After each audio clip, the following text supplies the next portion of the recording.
So, the last thing I talked about yesterday was uh, effect of change of temperature on equilibrium constant. Uh, on a state of equilibrium of a reaction. So, if for an exothermic reaction, if I'm going to increase the for exothermic reaction, if I'm going to increase the temperature, my equilibrium constant is going to decrease, and as the reactant quantity of reactants have not been changed, so in this scenario a reaction which was already at equilibrium will have q uh, greater than the new kc or kp, and therefore equilibrium will start shifting backward. ठीक है, because of decrease of equilibrium constant. And if we are going to decrease the temperature, the equilibrium constant will increase, the q will become lesser than k, and therefore the reaction will shift in forward direction, product side. ठीक है. uh, Case 2 is if the reactions are endothermic.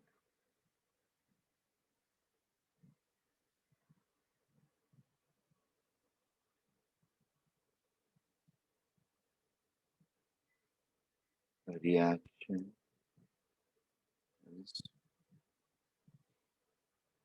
endothermic. ठीक है.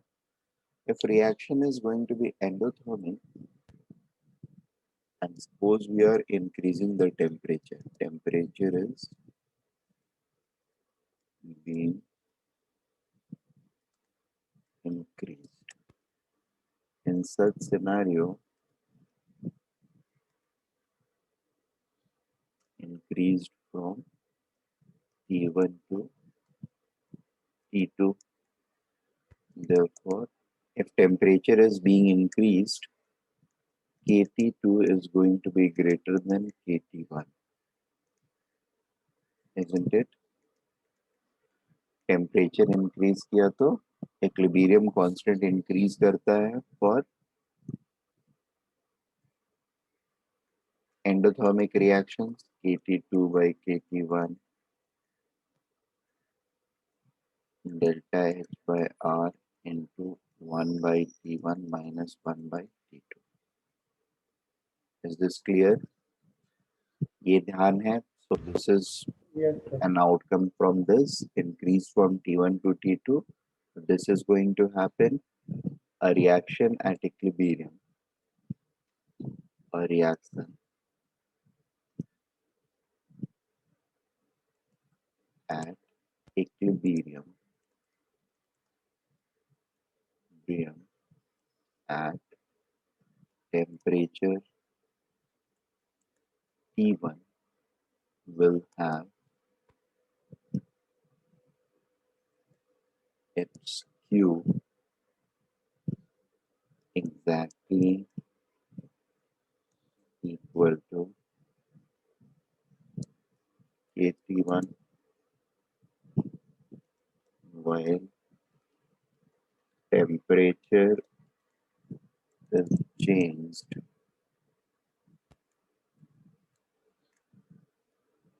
The changed to T2. The concentration or partial pressure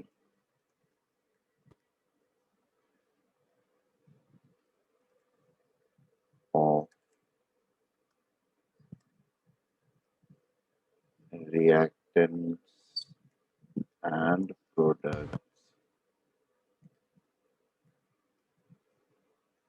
being the same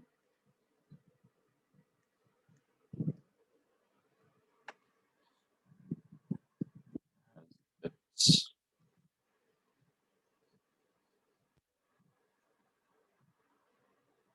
Q still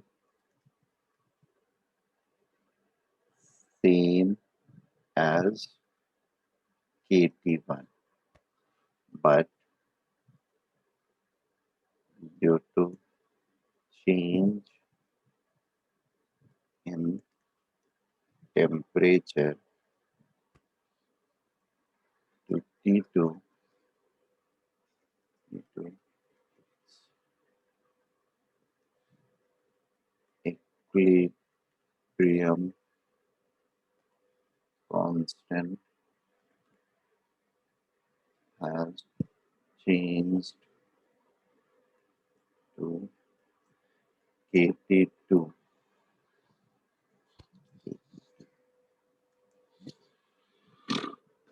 and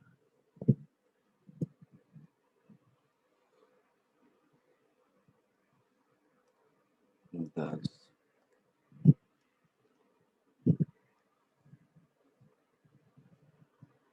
Q becomes less than KT2. So a reaction moves in forward direction.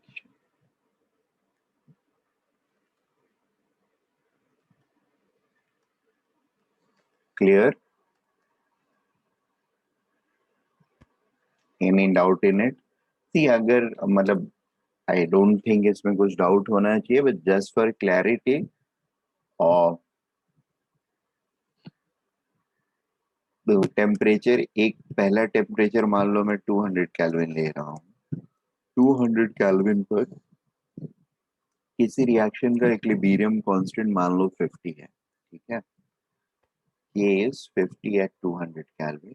Temperature को 300 kelvin किया, क्योंकि endothermic है तो this has to increase. Suppose इसको कर लेते हैं 200, ठीक है। अब पॉइंट क्या है कि रिएक्शन जो है जब 200 केल्विन पर था तो इक्विलिब्रियम पर था। 200 केल्विन पर इट वाज एट इक्विलिब्रियम, और इक्विलिब्रियम पर होने की वजह से इसका Q was equal to K equal to 50 हो गया था, ठीक है। और सडनली हमने टेम्परेचर को कर दिया इंक्रीज, ठीक है। टेम्परेचर इंक्रीज किया तो अब नया K जो है रिएक्शन का वो ये हो गया 200। बट चूंकि हमने कंसेंट्रेशंस वगैरह चेंज नहीं किया है, प्रेशर चेंज नहीं किया या कंसंट्रेशन चेंज नहीं किया रिएक्टेंट या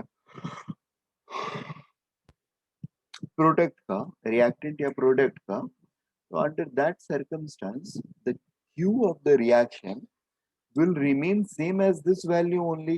It will not get altered, क्योंकि वो अल्टर कब होता है, चेंज कब होता है, जब हमारा कंसेंट्रेशन चेंज होएगा तभी हमारा Q का वैल्यू चेंज हो सकता है। Am I making sense?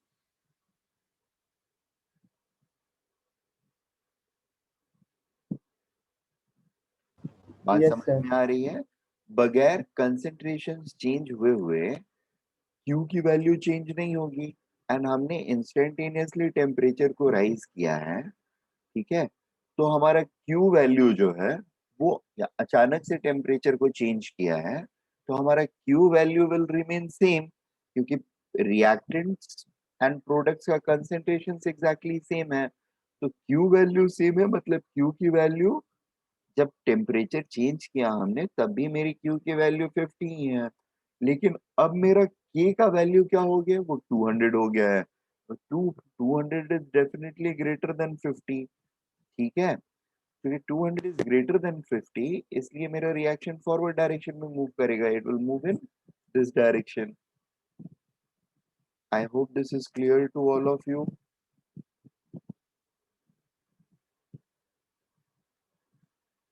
ठीक है। नेक्स्ट थिंग इज, नोट हो गया था ना scenario 2,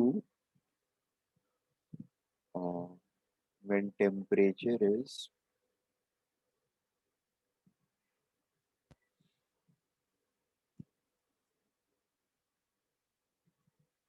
decreased from T1 to T2.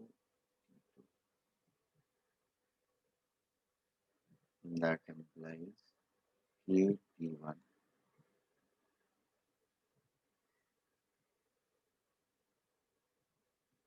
is greater than KT2.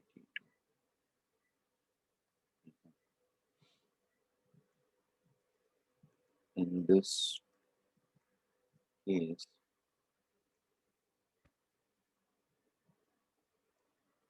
as soon as temperature is decreased,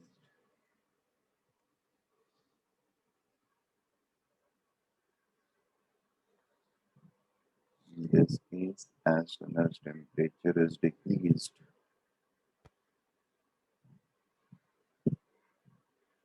the initial Q being same as KT1 becomes greater than KT2. Rather than calling initial Q being same as KT1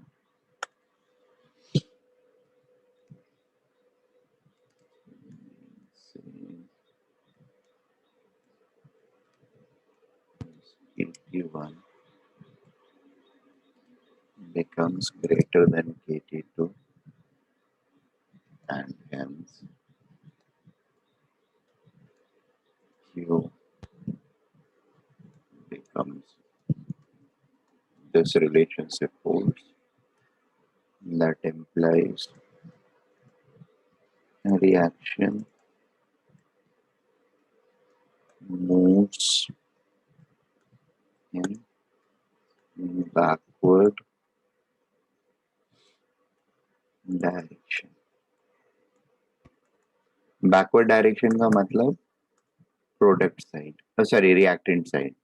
backward direction का मतलब क्या है? Reactant side movement.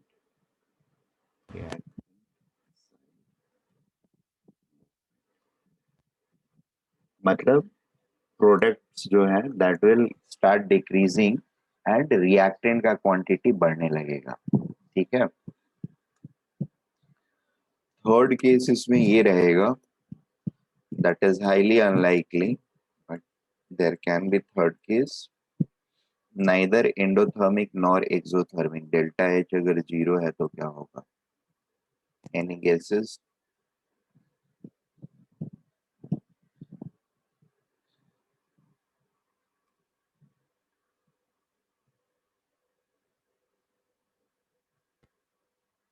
What if delta H थोड़ा is ऊपर equal? लीजिए ना. हाँ क्या क्या? ये थोड़ा ऊपर लीजिए ना, डिस्कनेक्ट हो गया था.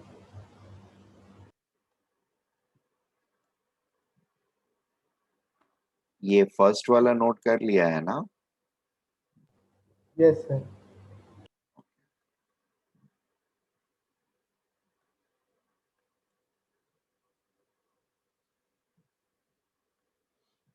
हाँ मैंने ये बोला केस 3 is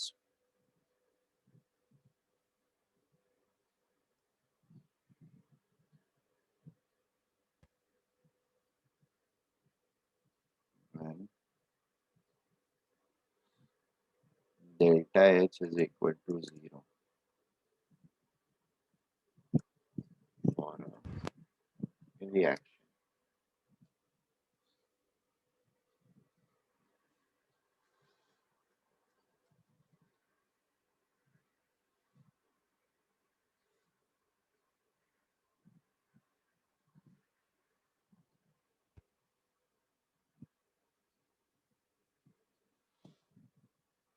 अरे क्यू क्यों 0 होगा?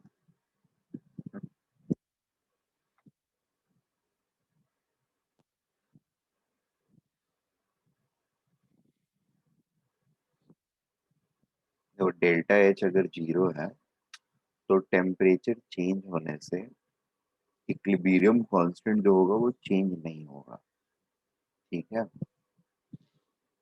if temperature is constant, sorry, if q is sorry, delta h is 0, that means enthalpy constant है, और इसका मतलब ये है कि टेम्परेचर चेंज के साथ k की वैल्यू जो है वो चेंज नहीं करेगी।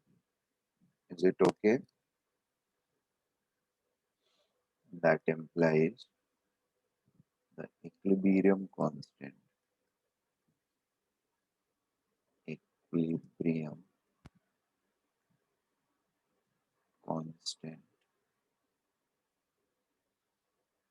will remain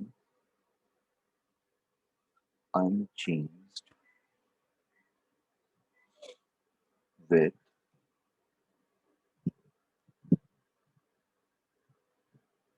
with changing temperature.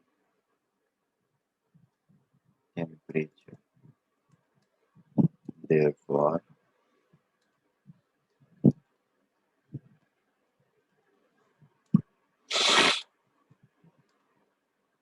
that implies a reaction which has attained equilibrium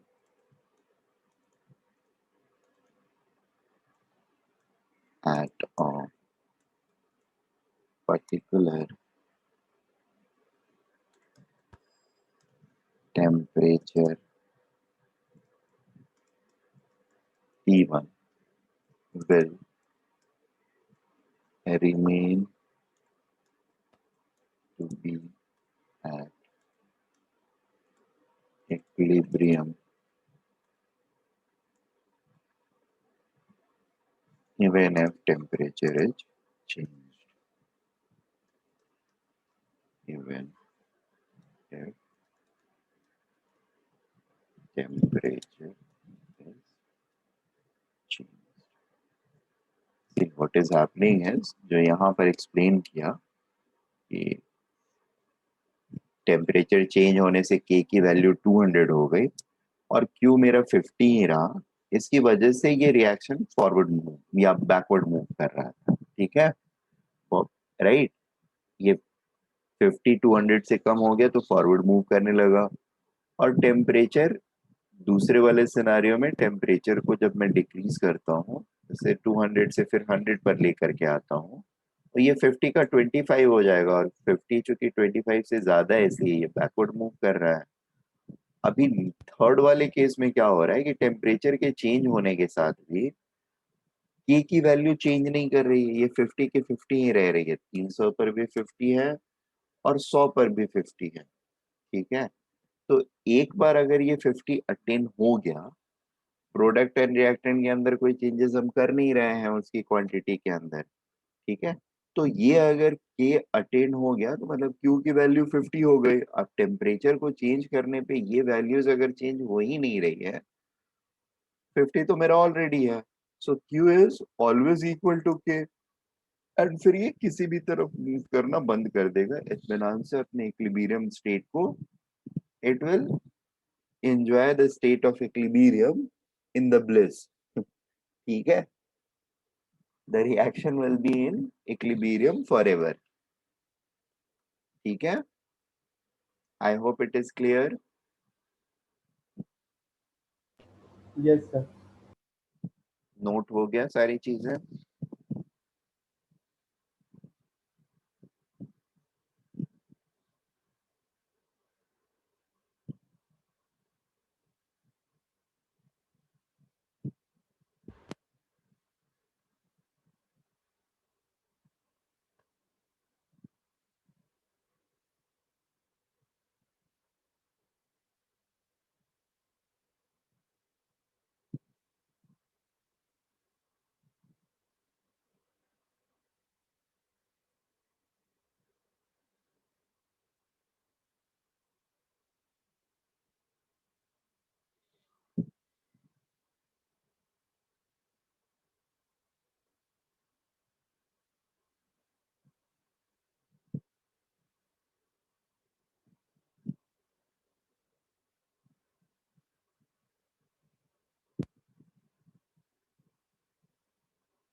Done, sir.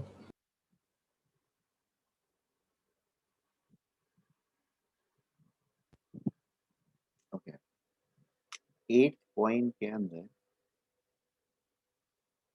हम्म,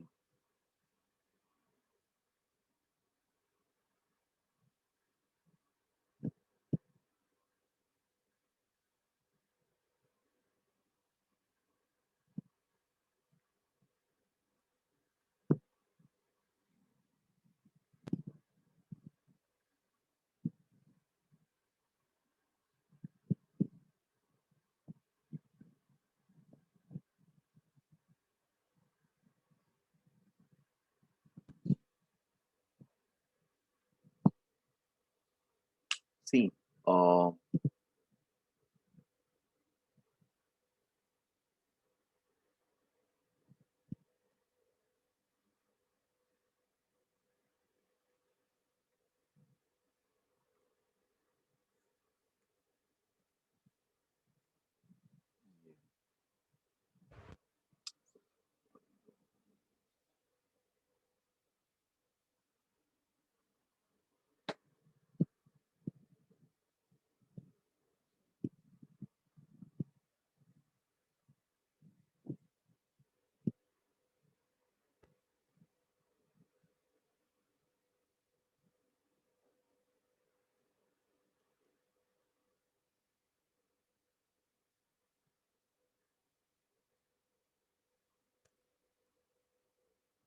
और rather इसे mandatory condition.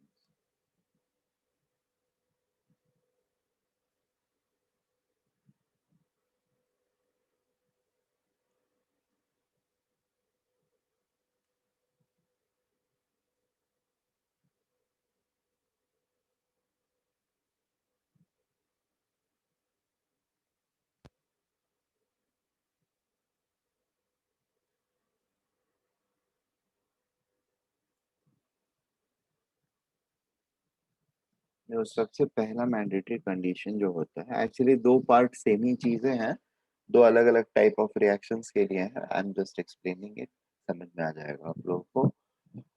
See the key thing is mandatory, ये जो होता है इक्विलिब्रियम के एस्टेब्लिशमेंट के लिए, it is very much necessary कि जो भी मेरा रिएक्शन वेसल है, ठीक है, इसके अंदर में जो रिएक्टेंट्स पड़े हुए हैं ना, ठीक है, इनका नंबर काउंट से रिएक्टेंट्स या प्रोडक्ट्स जो भी है, उनका नंबर काउंट, उनके पार्टिकल्स का number count per unit volume जो है, और that should remain invariant. Invariant का मतलब क्या है कि जितने एटम्स इन्वॉल्व है, एटॉमिक लेवल पर जो काउंट इन्वॉल्व है, जैसे नंबर ऑफ मॉलिक्यूल्स में कीप ऑन चेंजिंग, ठीक है ना। रिएक्टेंट के फॉर्म में है तो ज्यादा मॉलिक्यूल्स हो सकते हैं, प्रोडक्ट के फॉर्म में आया कम मॉलिक्यूल्स हो सकते हैं, या रिएक्टेंट के फॉर्म में कम मॉलिक्यूल्स हैं, प्रोडक्ट के फॉर्म में ज्यादा मॉलिक्यूल्स हो जाए। So number of molecules may keep on changing as per the conditions of reactions, that is the products being formed, uh, right, from the reactant we are using. But the total count of atoms which are involved in formation of equilibrium, ठीक है, that should remain same, that should remain same uh, for the entire process। मतलब ये हुआ कि जैसे मैं suppose 500 atoms, different species के 500 atoms सबको क्लब कर दिया मैंने, 500 एटम्स होते हैं, और ऐसे 500 एटम्स के साथ मैं रिएक्शन की शुरुआत करता हूँ। अब ये 500 एटम्स जब रिएक्टेंट फॉर्म में थे तो ऐसा था कि दो अलग अलग रिएक्टेंट्स थे। एक रिएक्टेंट्स के मॉलिक्यूल जो थे वो 100 थे और दूसरे वाले के 200 थे, और 200 वाले थे उसमें मे बी, या नंबर्स थोड़ा डिफरेंट ले लेते हैं, एक का 100 था, दूसरे का 50 था मॉलिक्यूल्स, जिसके 50 मॉलिक्यूल्स थे उसमें 4 एटम थे, 4 एटम्स थे पर मॉलिक्यूल, और 100 वाले में 3 एटम थे। ठीक है, तो 300 एटम इधर हो गए, 200 एटम इधर हो गए, 500 एटम। और जब ये प्रोडक्ट साइड में बनता है तो प्रोडक्ट साइड में सारे मॉलिक्यूल्स के अंदर 5 एटम्स हैं, सपोज 5 एटम्स। ठीक है, तो डिफरेंट डिफरेंट टाइप्स के एटम्स, इट्स नॉट कि सारे में एक ही एलिमेंट के एटम है, अलग अलग एलिमेंट्स के भी हो सकते हैं, बट 500 एटम्स इनिशियली इन्वॉल्व थे। और वही 500 एटम्स यहाँ पर भी फाइनली, यहाँ पर भी 2 ले सकते हैं, देयर इज नो इशू। ठीक है, 4 और 3 के बदले मे बी 2 एटम्स का एक है मॉलिक्यूल, और दूसरा मॉलिक्यूल जो है वो मे बी 6 एटम्स का है। ठीक है, 2 एटम्स वाला सपोज 200 बन जा रहा है, नहीं ज्यादा हो जाएगा। 6 एटम वाला कुछ 25 बन रहे हैं। ठीक है, 25 मॉलिक्यूल्स तो 150 हो जाएगा, और बाकी 350 जो है वो इस टाइप का है, तो 175 ऐसे बन गया। ठीक है, अब मेरे बोलने का मतलब ये है कि अब ये 2 टाइप के प्रोडक्ट बन गए, 2 टाइप के रिएक्टेंट थे, तो यहाँ पर भी 500 एटम्स है मेरे पास, और यहाँ पर भी 500 एटम्स ही हैं इन अ डिफरेंट रीअरेंज्ड फॉर्मेट।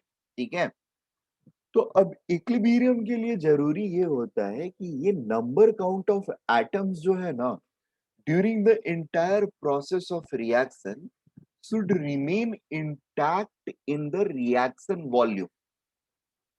बात समझ में आ रही है? The number count of atoms which were involved, or which we are counting upon, ठीक है ना, that should remain same during the entire course of reaction। अगर इसमें से कोई भी कंपोनेंट बाहर निकल जाता है, मान लो ये 6 एटम वाला जो 25 मॉलिक्यूल बन रहा है, ये किसी भी रीजन से बाहर निकल गया रिएक्शन वेसल से, ठीक है, फिजिकली बाहर निकल गया, या फिजिकली बाहर ना निकल के भी रिएक्शन वेसल के अंदर में ही है, बट वो पार्टिसिपेट नहीं कर रहा है रिएक्शन में, किसी कंडीशन की वजह से ये सॉल्यूशन का पार्ट ही नहीं ना रहे। ठीक है, 2 तरीके से ये बाहर निकल सकता है।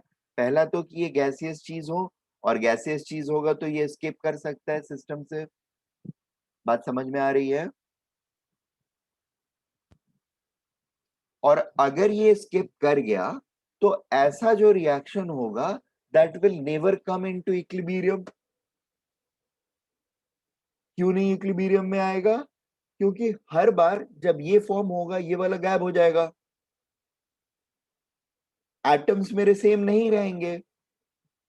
ठीक है, और एटम्स अगर सेम नहीं रहेंगे तो इक्विलिब्रियम का फॉर्मेशन हो ही नहीं सकता है। इक्विलिब्रियम के लिए मैंडेटरी कंडीशन ये है कि रिएक्शन वेसल, रिएक्शन कंडीशन या रिएक्शन सिस्टम के अंदर में the atoms has to be preserve. Atoms का सेम नंबर ऑफ एटम्स का रहना मैंडेटरी है। ठीक है, एटम्स का लॉस नहीं हो सकता, एटम्स का कंजर्वेशन, एटम्स के काउंट का कंजर्वेशन होना मैंडेटरी है। अगर वो नहीं रहेगा, मैंडेटरी मतलब नहीं रहेगा वो सेम, तो फिर इक्विलिब्रियम कंडीशंस जो है वो अटेन ही नहीं हो सकती हैं, back formation will not be possible.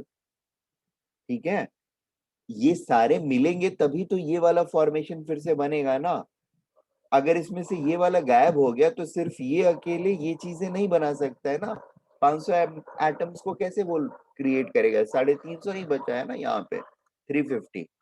ये एग्जैक्टली मैं आप लोगों को बता रहा हूँ, मतलब छोटे सैंपल स्पेस में लेकर के, सो दैट आप समझ पाओ चीजों को।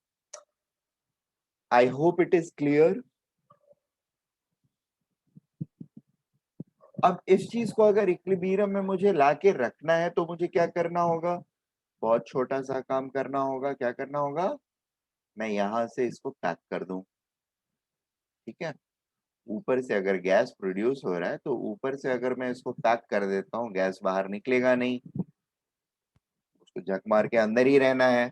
ठीक है, तो रहना है तो हमारे पास ये जो एटम्स हैं जो कि इनिशियली इन्वॉल्व है रिएक्शन में, they are going to be preserved all the time, and therefore this reaction is now going to और कैन बिकम और कैन स्टैब्लिश इक्विलिब्रियम.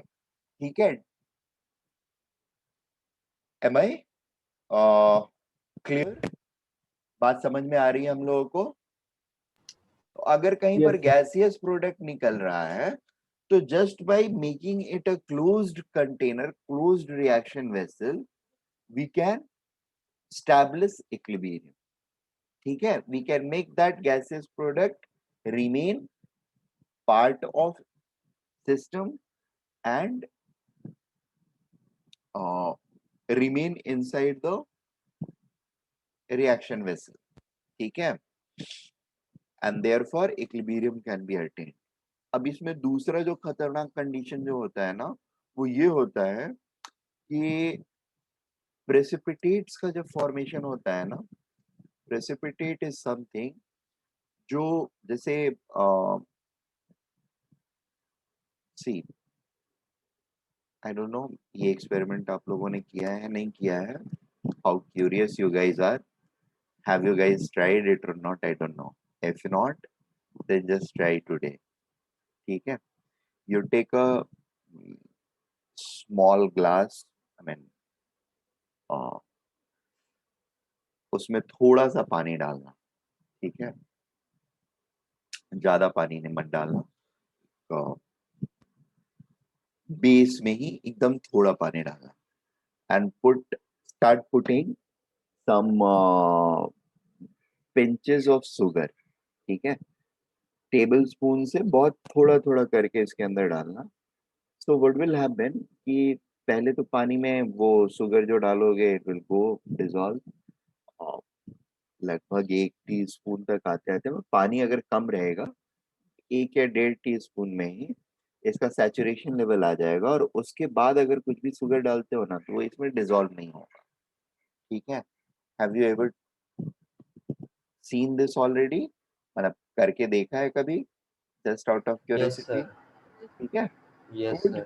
डिसॉल्व होता ही नहीं है, फिर चाहे आप कितना भी उसको स्टर कर लो, but it never gets dissolve. ठीक है, उसको डिसॉल्व फर्दर करना है तो क्या करना होगा, इसको थोड़ा सा हीट करोगे तो ये फिर डिसॉल्व हो जाएगा.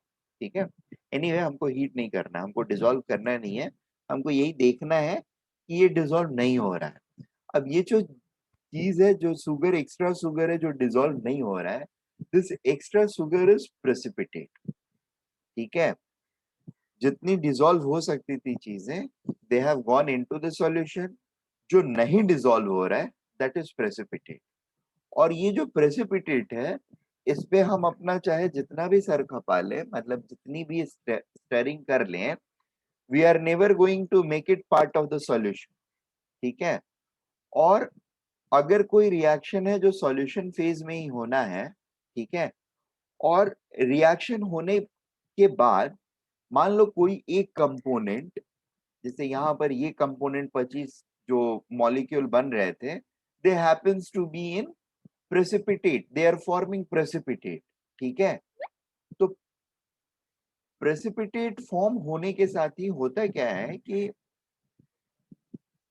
दो visibly they are into the reaction vessel. ठीक है, ये रिएक्शन वेसल के अंदर ही है precipitate, but still they are not part of the solution. ठीक है, and hence they do not interact.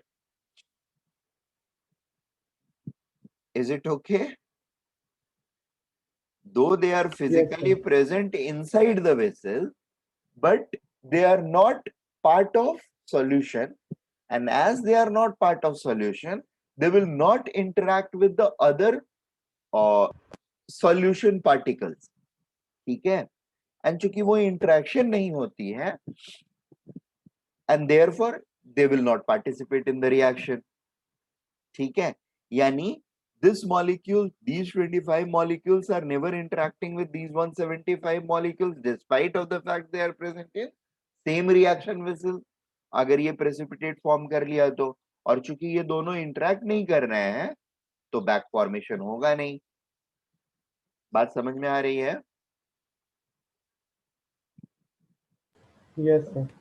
सो ये दो केसेस ऐसे होते हैं जहां पे आपका इक्विलिब्रियम का कंडीशन मेट नहीं होता है, the conditions of equilibrium are not met. पहला, गैसियस प्रोडक्ट अगर बाहर निकल गया तो। दूसरा, प्रेसिपिटेट का फॉर्मेशन हो गया तो। इक्विलिब्रियम कंडीशंस नहीं मेट होने की वजह से, कंजर्वेशन ऑफ एटम्स नहीं होने की वजह से, और the equilibrium itself never gets established।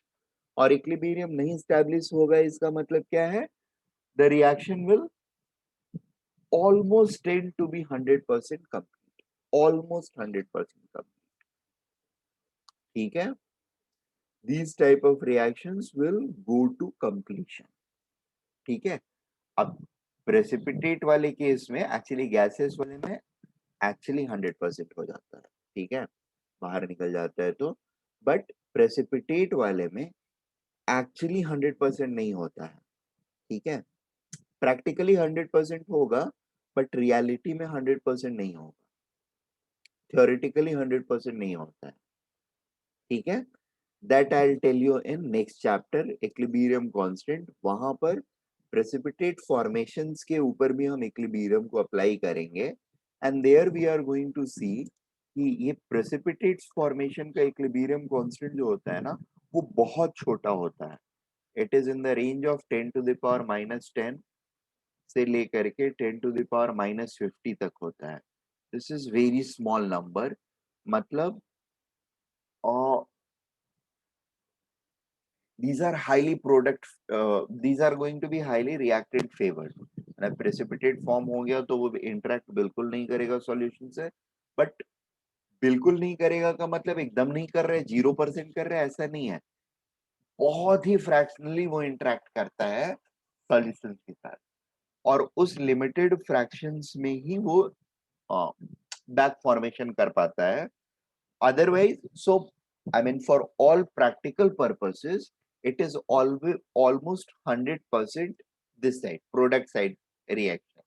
Precipitate अगर फॉर्म हो गया तो प्रैक्टिकल सिनेरियोज में it is almost 100%, but theoretical case में देखते हैं तो it is not 100%, it is just 99.9999%।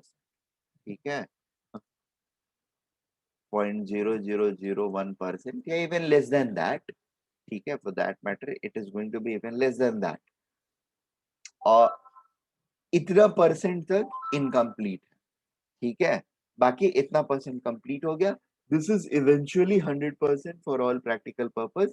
इसलिए प्रेसिपिटेट फॉर्मेशन पे we consider that equilibrium is not being established for all practical reason. ठीक है, but for theoretical reason, yes, there is some this thing which is, sorry, equilibrium which is there। अब point ये है कि अगर आपको पूछा जाए कि which of these reactions are going for completion, ठीक है, तो आपको क्या देखना है? क्या क्लोज्ड वेसल में गैसियस, सॉरी, ओपन वेसल में गैसियस प्रोडक्ट कहीं पर फॉर्म हो रहा है क्या? अगर हो रहा है तो उड़ जाएगा, वो रिएक्शन क्या होगा? इक्विलिब्रियम पर कभी नहीं जाएगा, कंप्लीट हो जाएगा। ठीक है, दूसरा सिनारियो क्या है? प्रेसिपिटेट का फॉर्मेशन तो नहीं हो रहा है, अगर हो रहा है तो वो कंप्लीट हो जाएगा, इक्विलिब्रियम फॉर्म नहीं होगा। ठीक है, अगर ये दोनों चीजें नहीं हो रही हैं, मतलब बाकी सारे रिएक्शंस जो होंगे वो क्या होंगे? They are going to form equilibrium, and they will always form equilibrium no matter what happens. ठीक है, they will never go to completion. I hope these 2 points are clear. Yes, sir.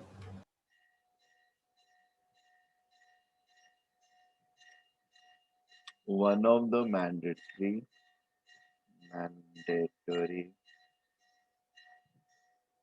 condition for equilibrium established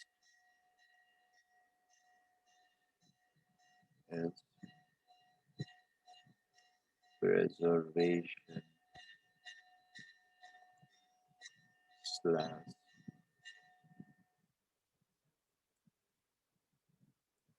observation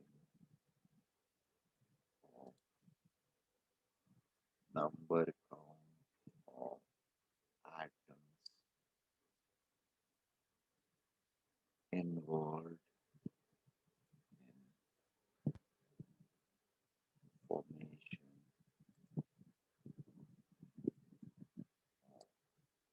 formation, yeah, attainment of equilibrium.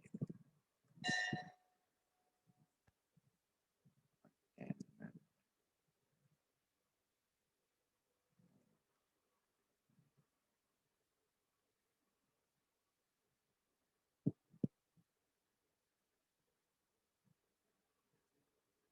equilibrium.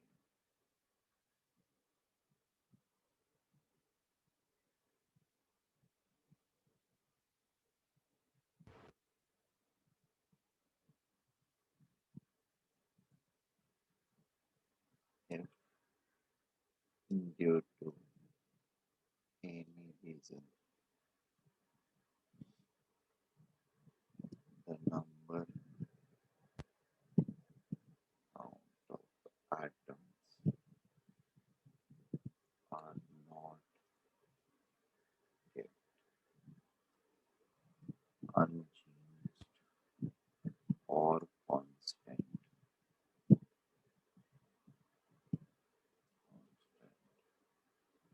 during a reaction,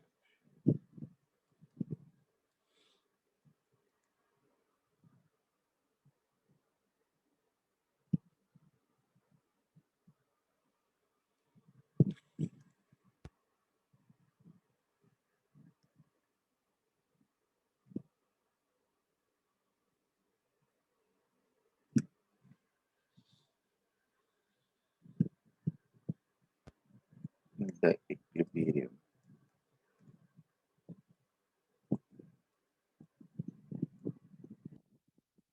state cannot be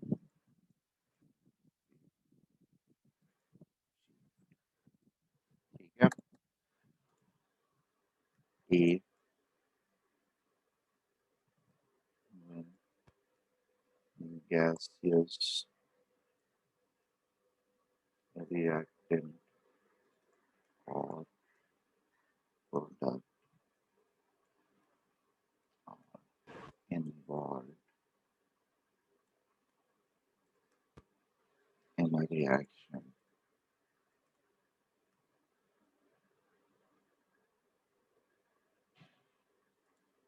in order to conserve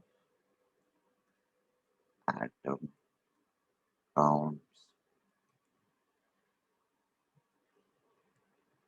the reaction vessel must be closed one, closed one, so that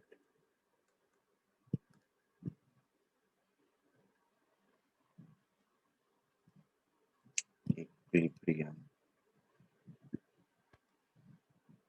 state can be achieved. ठीक है?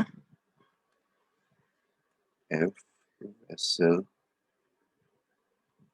is open, equilibrium will never be set up,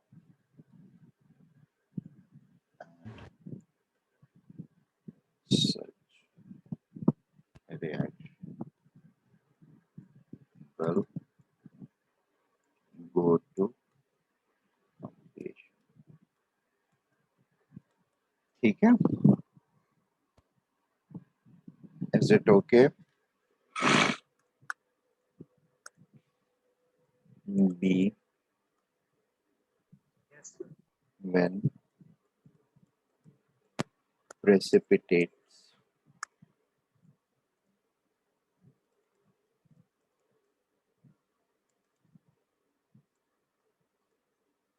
are being formed during the reaction.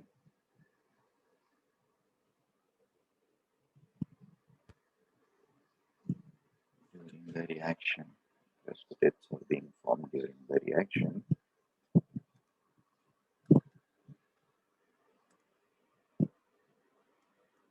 Though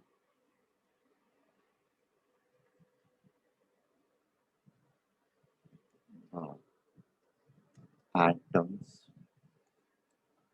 are visibly present inside the reaction vessel, inside the reaction vessel, but still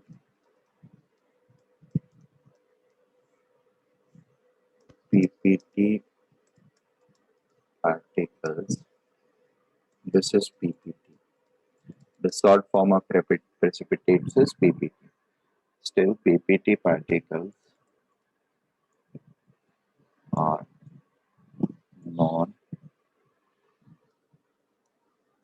non-interactive to solution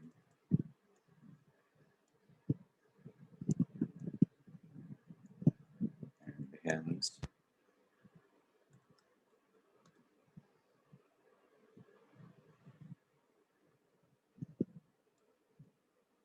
cannot cannot actively be the part of a reaction process. ठीक है? Hence, such reactions also go to completion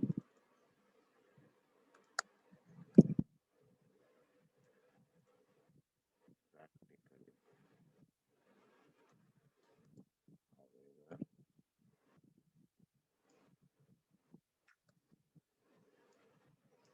However, theoretically, even these reactions are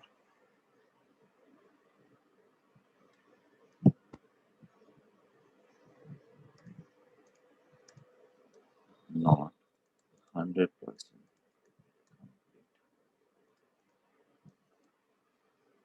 ठीक है practically ये 100% complete होते हैं but theoretically 100% complete नहीं होते हैं but for our cases we are going to मतलब अगर आपको एक स्पेसिफिकली जज करने के लिए बोला जा रहा है कौन सा कंप्लीशन पर जाएगा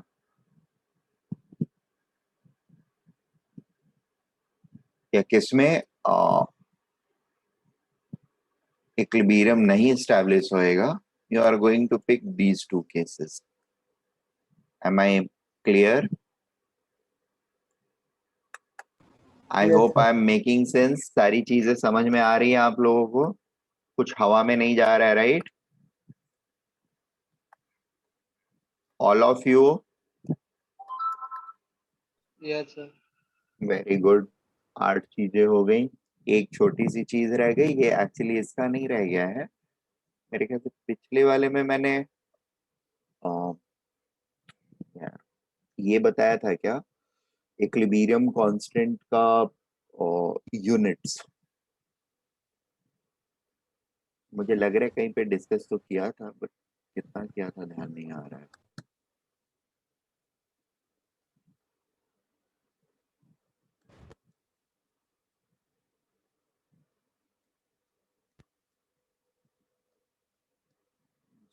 ये जो बी है ना बड़ा भी लिखते हैं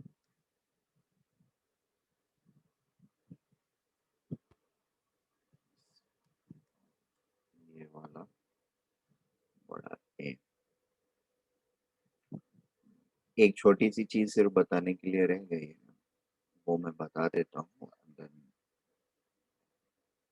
विल सॉल्व एक प्रॉब्लम कराता हूँ।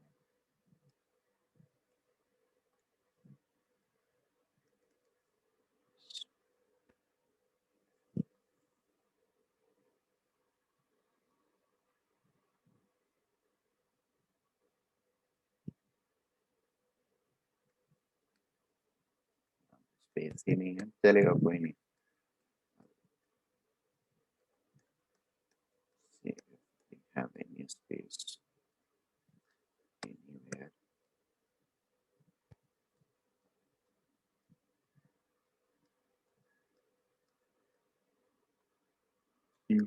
नहीं है, कोई बात नहीं।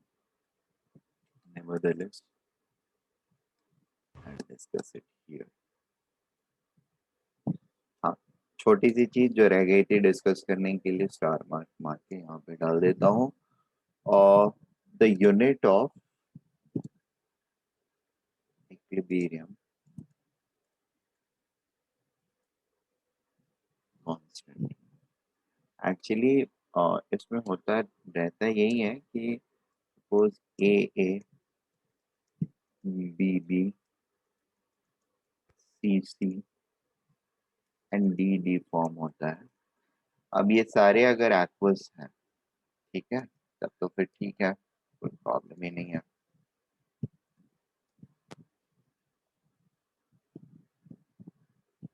तो इसका इक्विलिब्रियम कांस्टेंट क्या होगा? इक्विलिब्रियम कांस्टेंट का यूनिट क्या होगा?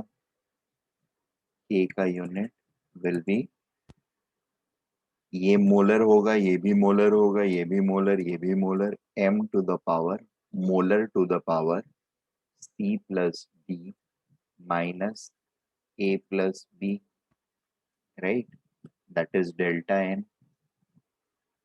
Delta n is equal to c plus d minus a plus b।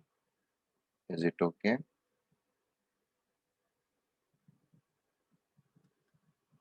Making sense?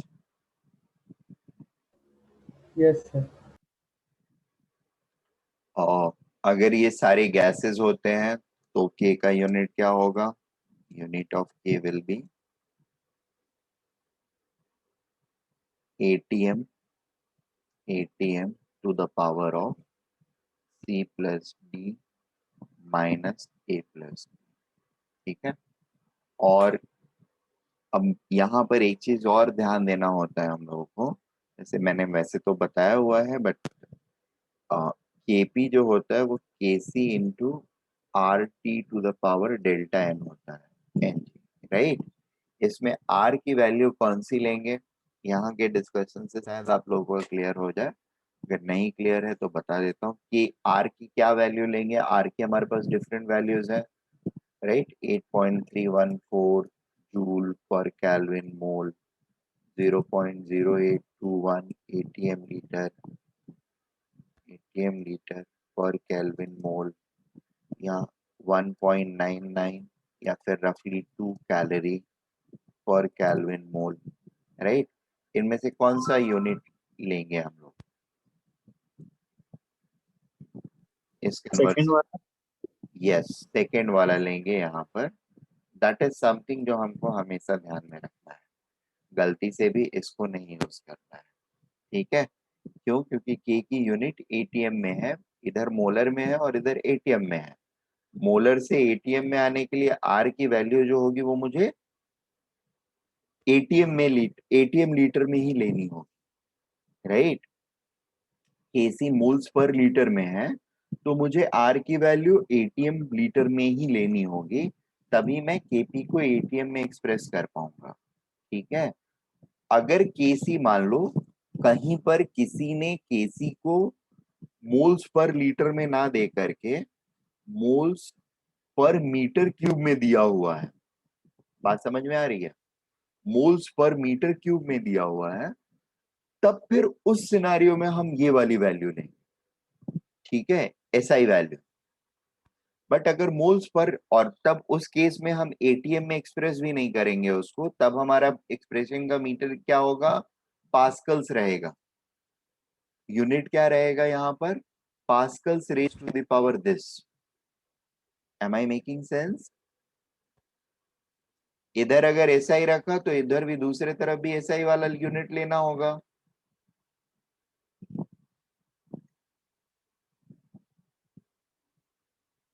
ये बात समझ में आ रही है हम लोगों को या हवा में जा रही है? Yes, understood. Yes, sir. हाँ, मैं बहुत बेसिक चीज है. जनरली बेसिक चीजें समझने में काफी मुश्किल होती है बच्चों को, इसलिए it's important to remind this. ठीक है, अदरवाइज बिना रिमाइंडर के ये चीजें स्किप हो जाती हैं. So yes, I think I have discussed all the points pertaining to equilibrium, state of equilibrium, equilibrium constant, everything. Now एक दो चीजें जो आप लोग प्रॉब्लम सॉल्विंग के टाइम पर थोड़ा सा ध्यान दोगे, that is what I am going to discuss now. ठीक है, छोटी छोटी चीजें हैं जो हमें ध्यान देना ही पड़ता है. We cannot ये avoid them. ठीक है,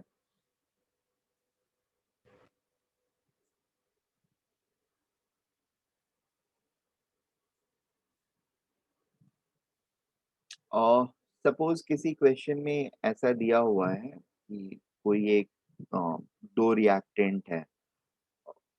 यही देखो, नाइट्रोजन है एंड हाइड्रोजन है. ठीक है, they are reacting together to form ammonia. ठीक है, और इसमें कुछ ऐसा दिया हुआ है कि इसका इनिशियल क्वांटिटी कुछ है, मे बी 2 मोल्स या 2 मोलर. ठीक है, और ये कुछ क्वांटिटी है मे बी 5 मोलर या समथिंग 5 मोलर और समथिंग, एंड ये प्रोडक्ट कुछ भी नहीं है. ठीक है, अब यहाँ पर आप लोग देख रहे हो कि ये 2 मोलर है, ये 5 मोलर है, और ये कुछ भी नहीं है. इसमें जब डिक्रीज हमको काउंट करना होगा, डिक्रीज काउंट करना होता है, जैसे ये दोनों रिएक्ट करेंगे तो इनमें डिक्रीज होएगा. तो इसका अगर एक्स अमाउंट रिएक्ट करता है 2 - 6, तो इसका कितना रिएक्ट करेगा? 3 यूनिट्स, 3x, और ये फॉर्म कितना होगा? 2x. ठीक है, इस तरीके से हम लोग लिखेंगे एक्सप्रेशन को. एंड इसके ऊपर फिर इक्विलिब्रियम का कंडीशन जो है k is equal to KC is equal to 2x का square divided by 2 - 6 into 5 - 3x to the power 4, और इसको सॉल्व करेंगे and then we will get our answer. Fine, is this clear? Yes, sir. Okay. कुछ ऐसे भी conditions होते हैं. अब इसमें मान लो अगर आपसे पूछा जाए ये रिएक्शन के बाद ये नंबर्स जो हैं ये कुछ इस तरह के आ रहे हैं, जैसे यहाँ पर 1.5 यूनिट यूटिलाइज हो जा रहा है, और यहाँ पर यानी फाइनल जो बच रहा है 0.5 बच रहा है मोलर, और यहाँ पर भी 0.5 मोलर बच रहा है. ठीक है, तो एक क्वेश्चन ये हो सकता है, जनरली पूछा जा सकता है आपसे कि what is the degree of ये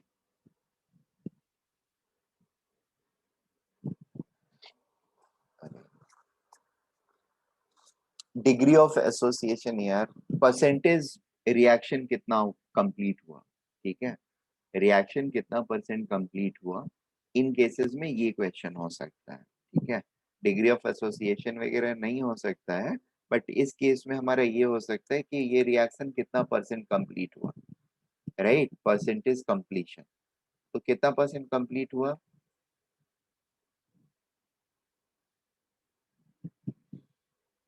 इसके और इसके टर्म्स में अलग अलग कंप्लीट हुआ है. ठीक है, इस रिएक्टेंट के लिए देख रहे हैं, ये हम ये करेंगे, या फिर एग्जैक्टली किस टर्म्स में करेंगे परसेंटेज कंप्लीशन, तो हम एक्चुअली अब चले जाएंगे बैक टू स्टोइचियोमेट्री. ठीक है, बैक टू स्टोइचियोमेट्री जाएंगे तो what is going to happen? Limiting reagent कौन सा है? ये है या ये है?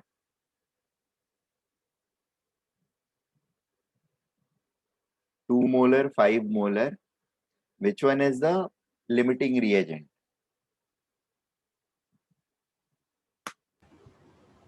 Nitrogen. Hydrogen is limiting reagent. 5/3 ये होगा, ये 2/1 होगा. 5/3 इज स्मॉलर देन 2. स्टोइचियोमेट्रिक कोएफिशिएंट से डिवाइड करना जरूरी होता है लिमिटिंग रिएजेंट निकालने के टाइम पर. राइट, ध्यान में रखो चीजों को, नहीं तो गड़बड़ करोगे. ठीक है. 5/3, this number is going to be lesser compare to this. ठीक है. इसके 2 मोलर को रिएक्ट करने के लिए इसका 6 मोलर सॉल्यूशन चाहिए. ठीक है. 2 मॉलिक्यूल, एक मॉलिक्यूल 3 मॉलिक्यूल के साथ रिएक्ट कर रहा है, तो 2 मोलर सॉल्यूशन को कंप्लीटली कंज्यूम करने के लिए 6 मोलर चाहिए, और मेरे पास है 5 मोलर ही. ठीक है. so this is not going to so this is definitely going to be limiting reagent. ठीक है. तो अब इसके हिसाब से मेरा NH3 कितना फॉर्म हो सकता है, that I will conclude. so इसका 3 मोल्स अगर रहता है तो इसका 2 मोल प्रोड्यूस होगा. 5/5 मोल्स है, 3 मोल से 2 मोल्स प्रोड्यूस होगा. 5 मोल से कितना होगा, 2/3 इंटू 5, दैट इज 10/3. इसका टोटल फॉर्म हो सकता है 10/3. अभी फॉर्म कितना हो रहा है, तो यहाँ पर 1.5 खत्म हुआ, यहाँ पर 4.5 खत्म हुआ. ठीक है. 4.5 अगर खत्म हुआ है, 3 से 2 बन रहा है, और 4.5 खत्म हुआ है हमारा, तो बनेगा कितना, 2/3 इंटू 4.5, दैट इज 3. तो इधर एक्चुअली फॉर्म हुआ है 3 यूनिट्स. फॉर्म टोटल कितना हो सकता है, 10/3 यूनिट्स. 3 यूनिट्स फॉर्म हो गया है. तो रिएक्शन कितना परसेंट कंप्लीट हुआ, 3/10/3 इंटू 100, दैट इज 90% कंप्लीट हो गया है reaction. Is it okay? That might be a question which can be asked, और ये applicative question रहेगा. ठीक है. दूसरी चीजें ये considerations में generally like solved examples कहीं पर देखने अगर जाओगे बुक्स वगैरह में, तो many a time जैसे इस टाइप के reactions जो रहते हैं डिसोसिएशन वगैरह वाले ना, उसमें इस तरह से लिया हुआ रहता है. ठीक है. जैसे इसका इनिशियल A है, तो degree of dissociation alpha assume करके 1 माइनस अल्फा, और इधर ए अल्फा फॉर्म हुआ, इधर ए अल्फा फॉर्म हुआ. इस टाइप का कंसंट्रेशन यानी अल्फा के टर्म्स में कि कितना परसेंट रिएक्ट किया है इसका, इस टर्म्स में लेना. ठीक है. Where alpha indicates the percentage of this which has participated in reaction. This is useful when the products are, ठीक है, initially 0. Are you getting this point? और जो भी प्रोडक्ट फॉर्म हो रहा है, that is forming primarily because of reaction from और reaction of reactant. उस केस में आप ये वाली चीज या इस फॉर्मेट में कैलकुलेशंस करते हो, A minus A into 1 minus alpha, A alpha and A alpha formation दिखाते हो, तो इसमें केसी या केपी का कैलकुलेशन जो होता है ना, दैट बिकम्स इजियर. बट इसी प्रॉब्लम टाइप में अगर यहाँ पर इनिशियल कंडीशन कंसेंट्रेशन इनका लिया हुआ है, कुछ कंसेंट्रेशन ऐड किया हुआ है, पहले से प्रेजेंट है, और ऐसे क्वेश्चंस में अगर आप मतलब यहाँ पर मान लो कोई number B and C already present है, और इसमें अगर आप ए अल्फा के फॉर्म में लेने लगोगे ना, that may create problem for you. ठीक है. कुछ टाइम पे प्रॉब्लम हो सकती है. बात समझ में आ रही है मेरी? Yes sir. ठीक है. सो ऐसे वाले में a minus X, B plus X and C plus X, इस फॉर्मेट में अगर हम वैल्यूज लेते हैं, मेरा कैलकुलेशंस मेनी टाइम्स बहुत ज्यादा कॉम्प्लिकेटेड नहीं होगा. इसमें चांसेस रहते हैं कॉम्प्लिकेशंस इंक्रीज हो जाए. ठीक है. तो दैट इज समथिंग जो कि सॉल्विंग प्रोसेस के टाइम पर, अब ये आप एक तो लाइक कि धक्के खा करके सीखो, मैंने थोड़ी सी गाइडलाइंस दे दी, तो आप थोड़ी इंटेलिजेंट गेसिंग के साथ आगे बढ़ सकते हो प्रॉब्लम सॉल्विंग में, दैट माइट बी हेल्पफुल। ठीक है,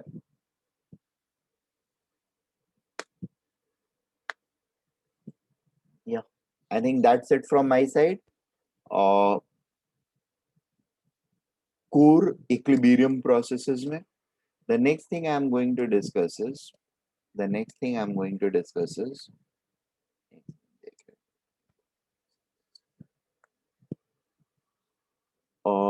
case of simultaneous equilibrium। ठीक है,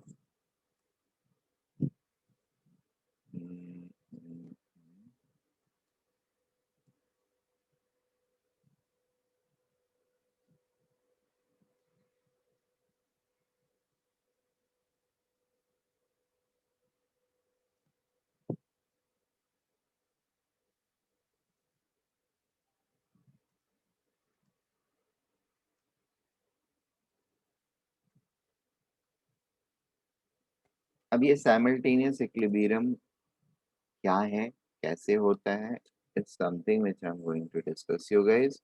इस साइमल्टेनियस इक्विलिब्रियम का मतलब ये होता है ना कि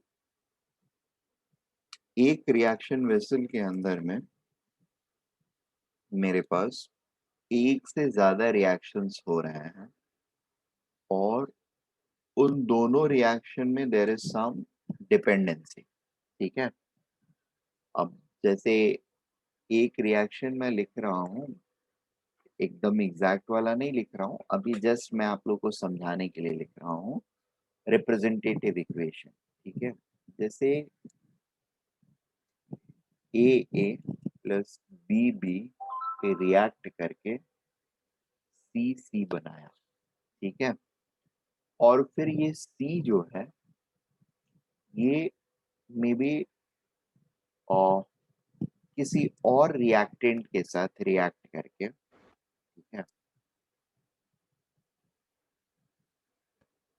अब ये जरूरी नहीं है सी के फॉर्म में ही रिएक्ट, मतलब सी मोल से रिएक्ट करे, एक मोल रिएक्ट कर रहे हैं डी के साथ एंड इट इज फॉर्मिंग। ठीक है, ई अमाउंट ऑफ ई या one mole of E doesn't matter. I am more inclined to make you understand the process how it happens। ठीक है, यहाँ पर होता क्या है कि ये दो पार्टिकल्स मिलकर के सी का फॉर्मेशन कर रहे हैं। अब आइडियली जो सी फॉर्म हुआ वो सी के ही फॉर्म में रह जाता। ठीक है, वो फर्दर कोई इंटरेक्शंस नहीं करता, तो this equilibrium would have been achieved. ये प्रोसेस जो है वो इक्विलिब्रियम में आ जाता है इवेंचुअली। ठीक है, तो अभी हम मान लेते हैं कि मेरा ये प्रोसेस इनिशियली जैसे शुरू में चालू हुआ तो इक्विलिब्रियम में आ गया। ठीक है, इक्विलिब्रियम में आने के इमीडिएटली बाद हमारा दूसरा वाला रिएक्शन चालू हो रहा है, पहले नहीं चालू हो रहा है रिएक्शन वेसल में। अब ये सॉल्विंग का टैक्टिक बता रहा हूं, एक्चुअली रियलिटी में मतलब हम लोग अप्रोच इन प्रॉब्लम्स को कैसे करते हैं, that is what I am telling practically जब सॉल्व करना है तो। अदरवाइज होता है क्या है कि ए बी रिएक्ट करके सी फॉर्म कर रहा है और वो इमीडिएटली डी के साथ रिएक्ट करके ई का फॉर्मेशन करते रहेंगे और ये फाइनली एक टाइम के बाद इक्विलिब्रियम पर पहुंचता है। बट हम शुरू में इसको ऐसे भी ट्रीट कर सकते हैं कि ए और बी रिएक्ट करके सी पर इक्विलिब्रियम पर आया और उसके बाद सी जो है वो डी के साथ रिएक्ट किया, तो चूंकि सी डी के साथ रिएक्ट करके ई का फॉर्मेशन किया मतलब इसका क्वांटिटी थोड़ा सा हो गया कम। अब कम हो गया तो फिर से ए बी क्या करेंगे, फिर से और थोड़ा ज्यादा रिएक्ट करेंगे सो दैट सी का एक्स्ट्रा फॉर्मेशन हो पाए। That is what it is said. Product को अगर आपने निकाल लिया रिएक्शन वेसल से तो क्या होगा, रिएक्शन फॉरवर्ड मूव करेगा। ठीक है, अब ये दोनों रिएक्ट किए सो दैट सी को फॉर्म करके फिर से अपना इक्विलिब्रियम एस्टैब्लिश करें। But in the mean time क्या हुआ, जो एक्स्ट्रा सी आया फिर से वो रिएक्ट कर गया डी के साथ। ठीक है, and this reaction will keep happening जब तक ई के सब्सटेंशियल अमाउंट ना हो जाए और ये रिएक्शन खुद से फिर से इक्विलिब्रियम पर ना आ जाए।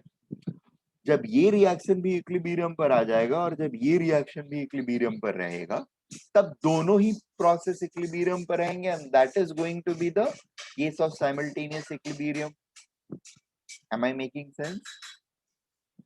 कोई एक रहेगा इक्विलिब्रियम अचीव करेगा तो that is not going to create simultaneous equilibrium. It is only when both these equations are or both these reactions are coming to equilibrium or attaining equilibrium, then only the entire system will be in equilibrium. और ऐसा क्यों हो रहा है? क्योंकि एक component जो इस पहले रिएक्शन का प्रोडक्ट है that is reactant of second one.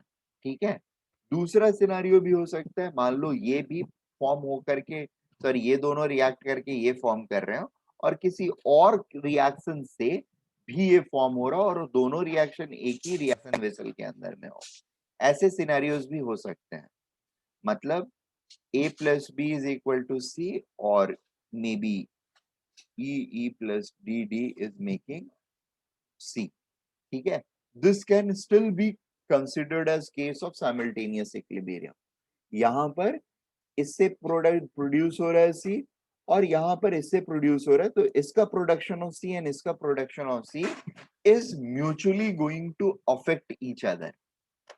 ये इस प्रोसेस से सी के प्रोडक्शन को इफेक्ट करेगा और इसका प्रोडक्शन, इस प्रोसेस का प्रोडक्शन जो है वो इस प्रोसेस के सी के प्रोडक्शन को इंपैक्ट करेगा। Am I making sense?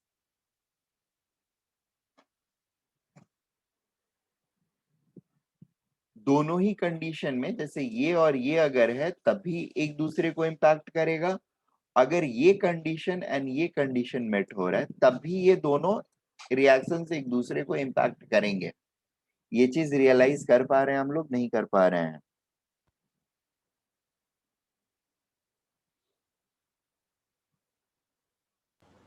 Hello, एक बार रिपीट कीजिए। क्या क्या? Sorry,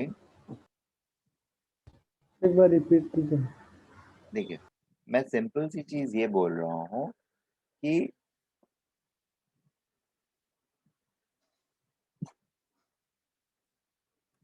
suppose this is my reaction 1 which is taking place in this reaction vessel और ये है रिएक्शन 2। इन दोनों का कॉम्बिनेशन है जो इस वेसल के अंदर में हो रहा है और ए बी का रिएक्शन सी को फॉर्म कर रहा है और ये सी जो है वो किसी डी दूसरे रिएक्टेंट, तीसरे रिएक्टेंट के साथ रिएक्ट करके ई का फॉर्मेशन कर रहा है। ठीक है, तो इस रिएक्शन में, इस सेट ऑफ रिएक्शन में क्लियरली हमने देखा कि सी के फॉर्मेशन, जो सी फॉर्म हुआ वो चूंकि यूटिलाइज हो रहा है, इसलिए पहले वाले का स्टेट कंटिन्यूअसली डिस्टर्ब हो रहा है और उसके थ्रू सेकेंड वाले का इक्विलिब्रियम स्टेट अचीव होने की पॉसिबिलिटी क्रिएट कर रहा है रिएक्शन। ठीक है, और एक बार जब दोनों ही रिएक्शन एक साथ साइमल्टेनियसली इक्विलिब्रियम में आ जाते हैं फिर इंटायर प्रोसेस बिकम्स और कम्स इनटू इक्विलिब्रियम। ठीक है, यहाँ पर मैंने ये बोला, स्टेटमेंट दिया कि this reaction, the happenings in this reaction is impacting the happenings in this reaction, right?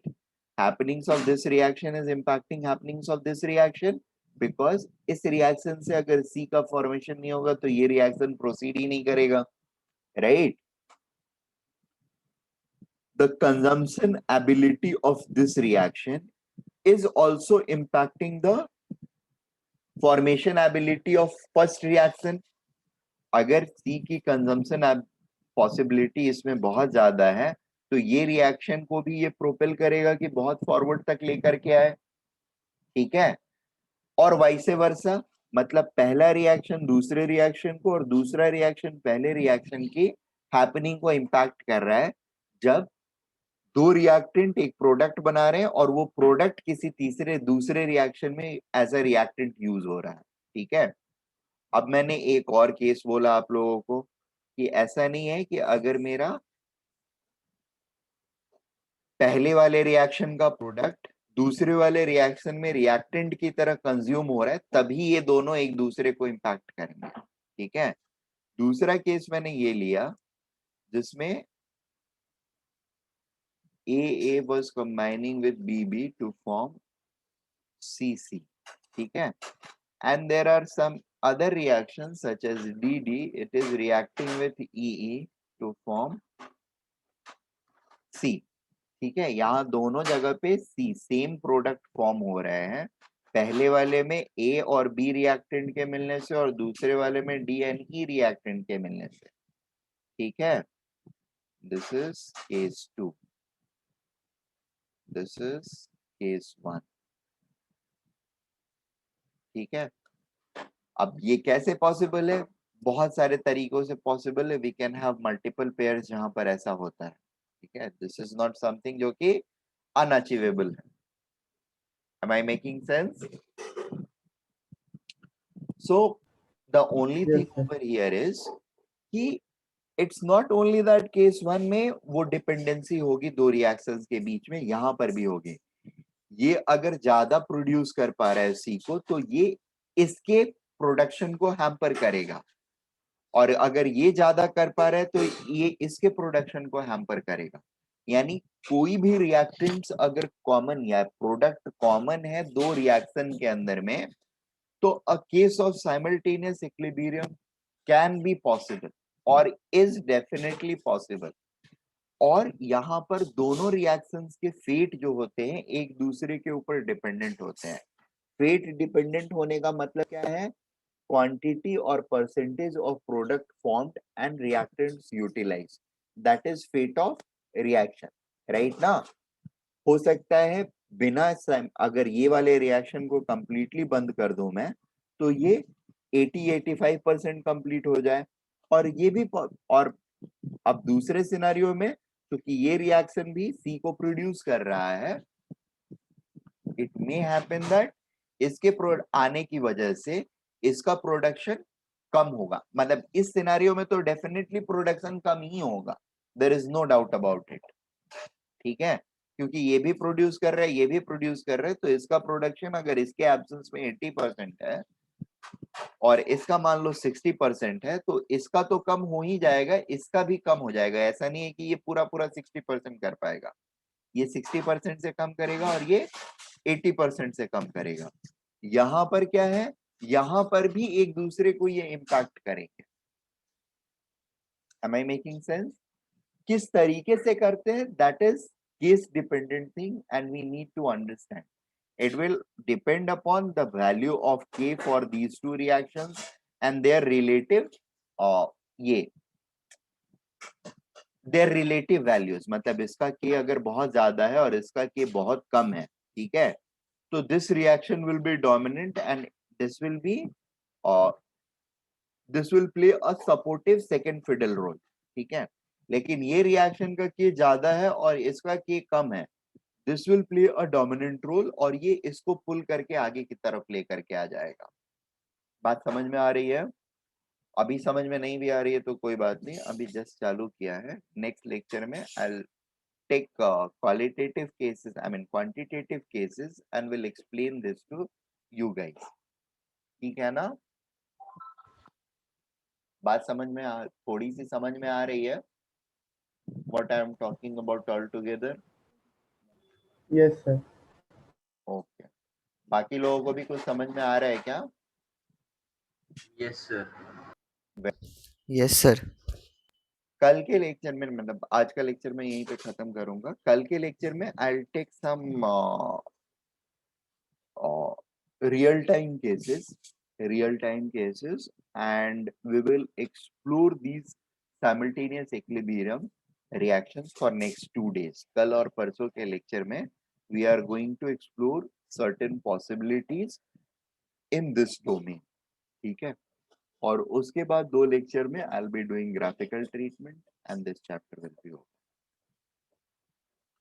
Fine, all of you can start solving as many problems as possible. Graphical and simultaneous वाले questions इन chapters में, यानी कहीं पर भी अगर chemical equilibrium के questions हैं तो वहां पर हार्डली कुछ मिलेगा.